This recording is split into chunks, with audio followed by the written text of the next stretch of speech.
Dalawa na baba ko. Nandito kami sa Bayad Center, mga Mars. Bayad Center. Ang aming bill for the month of March. For the month of March, 2,545. Nakabayad na kami ng aming kuryente ni Kuya Dude. Ayan, kahapon kasi ang kasama ko si Liam.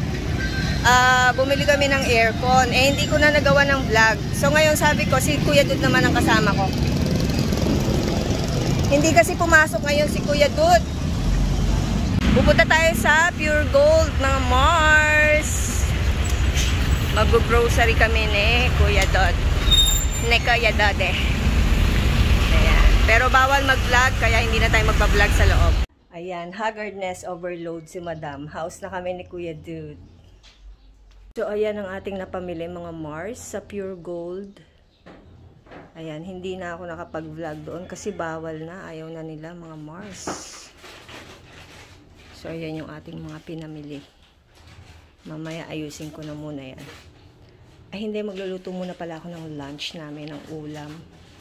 Kuya, gusto mo ng nilagang baboy, ulam natin for lunch? Sige. Okay. Hindi na ako nakapag-vlog, mga Mars, nung nagluluto ako kanina ng nilagang baboy. Yun yung aming lunch. Makwento ko lang sa inyo kasi kanina 'di ba nandun kami sa Pure Gold ni Kuya Dude. Medyo maingay, naglalakad kami. Kaya ako siya kasama ngayon kasi hindi siya pumasok. So sabi niya medyo parang masakit daw yung ngipin niya. Pero tinignan ko wala naman sira. Wala rin naman butas. Siguro parang nangingilo. Ewan ko, hindi ko alam. Basta kumain kasi siya ng ice cream. So siguro may singaw or something. Sabi ni Daddy, obserbahan ko daw. Pagka masakit pa rin hanggang bukas. Actually, mukhang tolerable naman eh. Kanina nga kumain ulit ng ice cream. Pero yun, sabi ni Daddy, pagka sumasakit pa raw hanggang bukas, daling ko na sa dentista para mapastahan or baka kasi nasa loob ng ngipin yung sira. So ayun, hindi ko na naipakita sa inyo kanina mag-unbox ng aking mga pinamili kasi nga medyo tanghali na nun, busy na rin akong magluto pagkaligpit ko ng mga pinamili. So anyway, ang aming nilaga ay ito, pakita ko sa inyo, mga Mars. May natira pa. Syempre, yung niluto ni Madam Jinky, ulam sa tanghalian, ulam pa rin sa hapunan. Ayan yung ating nilagang babe or nilagang baboy. Nilagyan ko yan ng baby corn kasi hindi ako nakabili nung yung talagang mais na malalaki. Nakakapagpasarap kasi sa nilaga yun eh. Nilagyan ko yan ng patatas, pechay bagyo at yung spring onion. Sobrang init, mga Mars. Tignan nyo naman, oh. Yung init ng araw, nakaharap dito sa mesala. Kaya hindi ako makatagal magstay dyan, eh. Kasi pag may electric fan ka, yung buga ng hangin, mainit pa rin. Ay, may dina-download siguro si Kuya Dude. So anyway, mga Mars, eto nga, yung binili naming aircon kahapon. Ang brand is, syempre, ayan, Panasonic. And 1 horsepower yung aming binili, mga Mars. Hindi pa na ikakabit kasi wala pang magkakabit. Ayan.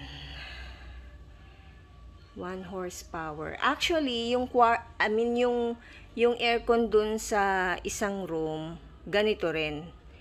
Ganito yung brand, 1 horsepower din siya. So, ganun na rin ulit yung kinuha namin. And itong aircon na to, ilalagay doon sa kwarto na yon, yung nasa dulo. Ayan, dyan yung ginagamit naming kwarto sa ngayon ni Liam. Itong aircon na to, mga Mars, ay nagkakahalaga ng 26,000 pesos. Ayan. Maganda naman yung brand, diba? Panasonic. So, dahil naka-promo siya, kaya ang presyo niya ay 26,000, meron siyang pasunod, mga Mars. Eto. Meron siyang pasunod na rechargeable electric fan. Ayan. Diba? magagamit natin to pagka halimbawa walang kuryente or paglalabas ka, pwede mo ring dalhin kasi handy siya. 'Di ba? Pwede na, magkano rin to pag binili mo, 'di ba? And ayun nga, dahil nga naka-promo yung ating aircon, kaya medyo mura nating nakuha. Mura pa yun mga Mars, kasi yung ibang aircon mahal din talaga eh. Ang alam ko mas mahal pa nga yung yung LG. Pero magandang klase na rin yung Panasonic. Subok na yan, gawang Japan yan eh. Ang alam ko gawang Japan, matibay. So yun, finally malalagyan na ng aircon yung ginagamit naming kwarto ngayon ni Liam. Kasi dati itong isang gamit namin, medyo nasanay na yung bata na naka-aircon pagka matutulog sa gabi. So ayun, medyo nanibago. And ayun nga, dahil nga El Nino, mga Mars, sobrang init. Alam mo yung tipong kagaya ngayon, nakaupo lang ako. Yung pawis ko, tumatagaktak dito sa may, braso. Sobrang init. And ayun nga, nasa balita rin kasi dahil El Nino, nabalitaan din ni Daddy na talagang super init. Kaya siya na rin talaga yung nag-insist na bumili na kami ng aircon. Kasi nga naawa na rin dun sa dalawang bata dahil talagang sobrang init. Kahapon, nung bumili kami ng aircon, bago kami umuwi, bumili ako ng ice cream. Ayan, sa Wiggies. Ewan ko kung meron nito sa Manila, itong ganitong brand. Wiggies ice cream. Ayan siya. Wiggies ice cream. Ang flavor nito mga Mars ay gabi queso. So, 1 galon yung binili ko kahapon. Teka lang, buksan ko. Ayan. So, ang 1 galon mga Mars ay nagkakahalaga ng 530 pesos. Pag binili mo to, halimbawa malayo yung biyahe mo, meron silang yung styrofoam, tapos merong yelo para hindi siya matunaw. Kahapon nung bumili ako, wala na daw silang yelo. Binili namin to sa Mexico. So medyo malayo, 'di ba? Dahil ice cream na rin ako. Sabi ko, sige na, nandito na rin lang, bilhin na rin. So ayan, tama na yan mga Mars. Pampawi ng init, ice cream. Dito yata nangilo yung ngipin ni Dude kahapon nung kumain siya. Kaya kanina tuloy hindi nakapasok. Alam nyo kung ano to mga Mars? Itlog na pula. Ayan. Mainam yung ganitong klase ng itlog na pula. Hindi siya hahawa sa kamay mo kasi puti siya. Wala siyang kulay. Tapos ito naman ay 2 piraso ng balot. Okay, so dito ko ilalagay yung aking cellphone para merong stand. Oh my gosh. Gumulong yung itlog na pula. At tayo manginginain ng ice cream. Kain tayo mga Mars, ice cream. Pampawi ng init. Kasi sobrang init talaga. Sarap.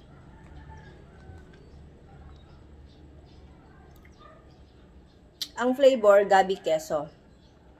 Lasang-lasa mo yung queso, mga Mars.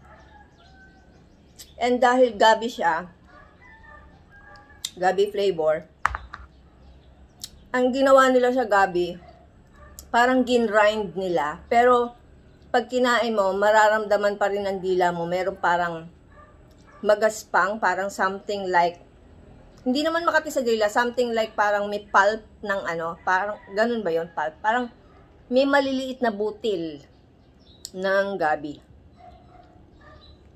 Ang sarap.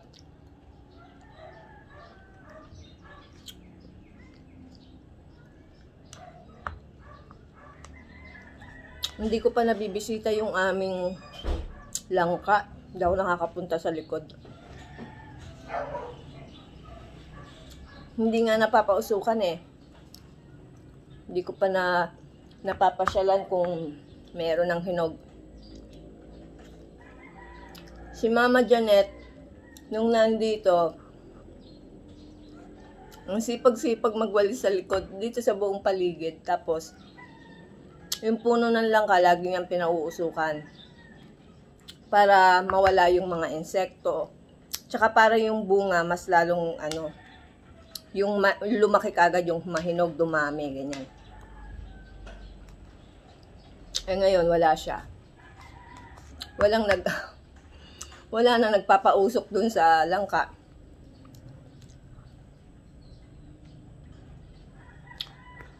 Hindi ko rin nabisita kung meron ng hinog.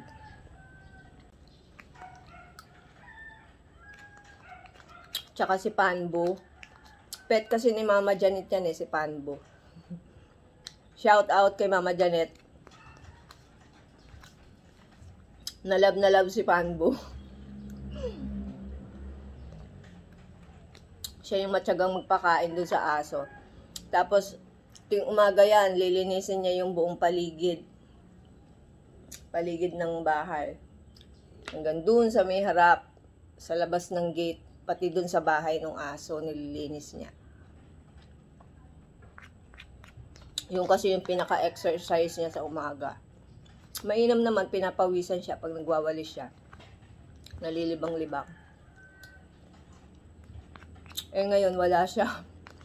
Wala tuloy naglilinis dito. Siya lang matyaga magwalis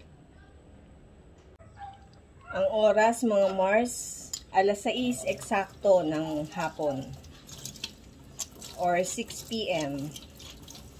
Ayan, medyo papadilim na. Kaya ako magsasaing na, mga Mars. Ang aming rice cooker ay ito. Rice cooker! Maliit lang.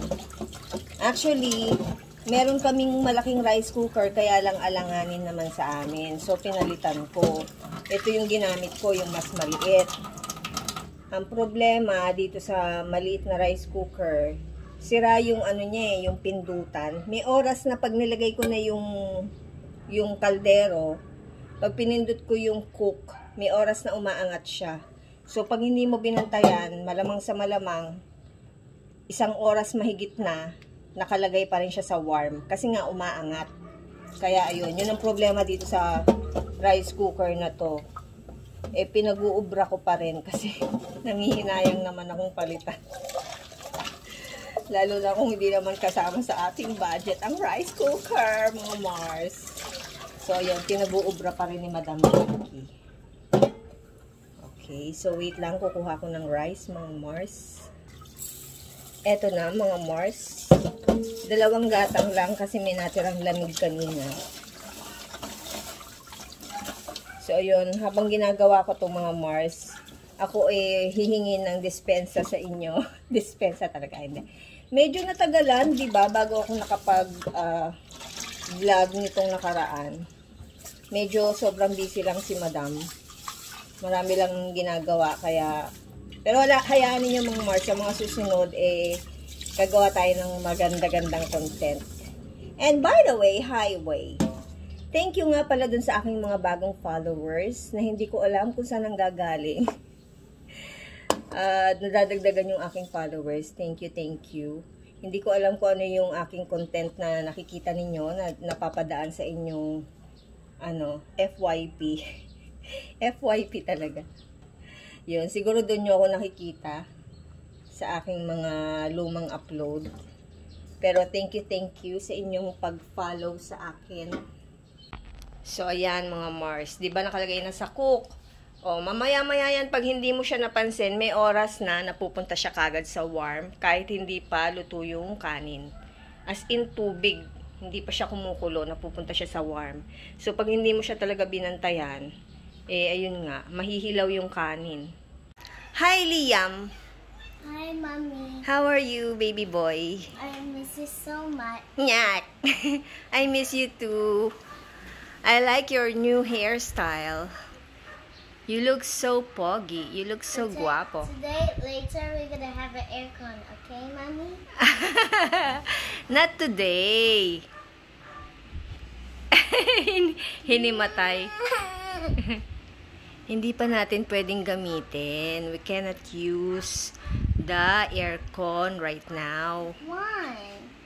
Wala pang mag-i-install.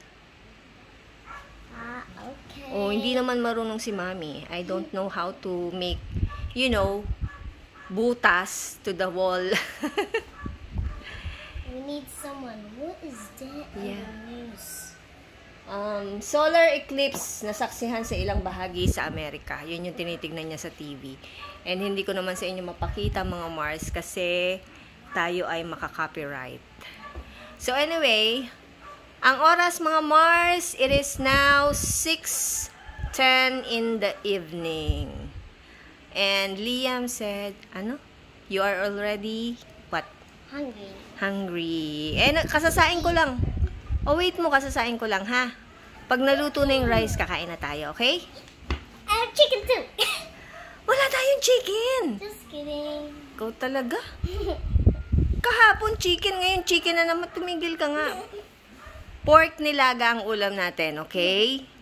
Yung may sabaw. Kasi lagi na lang ang ulam natin, chicken. Malapit na tayong magkapakpak. Kayo pala. Yung may sabaw naman, okay? Kahit medyo mainit ang panahon, masarap pa rin yung humigop ng sabaw kasi mas marami pa rin tayong sustansya na nakukuha sa niluto ni Mami ngayon, yung nilaga. Kasi meron yung gulay. Merong pechay bagyo, may spring onion, merong potato, merong ano yun? Yung parang, hinaluan ko yun nung nung kamote. Kaya lang kakapraso na lang yung kamote na nilagay ko. Okay, yeah. Okay, so sige, continue your na. Continue playing na. Yan, gamit niya yung tablet ko. Playing! You're not playing. What are you doing? Oh! Sabi ko, wag niya ipakita, makaka-copyright ako. Nanonood pala siya. Hindi daw siya naglalaro, mga Mars. Siya daw ay nanonood. Shout out nga pala kay Ate AJ. Ayan. Masyado akong na-shock sa kanya nung nakaraang araw. April 1, tinext niya ako. Nag-ano daw sila, nag-photoshoot actually ng isang brand. So, hindi ko alam. Akala ko niloloko niya lang ako. Akala ko pinaprank niya lang ako. Kasi nga, sabi niya, nag-photoshoot daw sila. So, after 3 or 4 days, ayun, sinend na sa akin yung video nung brand ng damit na minodel nila. So, yun nakakatuwa naman. Sabi ko, kasi hindi naman lahat, di ba, nabibigyan ng opportunity ng ganon. So, sabi ko, pag inalok ka, tanggapin mo. Kasi nung una, ayaw niya. Naku-conscious siya. Kasi galing siya sa Cebu. So, nag-beach siya doon. De syempre, umitim ang lola mo. Ngayon, nung ino-offeran siya ng ganon, ayaw niya. Fortunately, ang sabi nung company na kumukuha sa kanya, yung brand ng damit, ang sabi, yan nga yung hinahanap namin, yung tan complexion. Kasi summer theme yung kanilang isusuot or yung imo-model nila. Kaya ayun, nakakatuwa. Tuloy mo lang yan, Ate AJ, and I am so proud of you.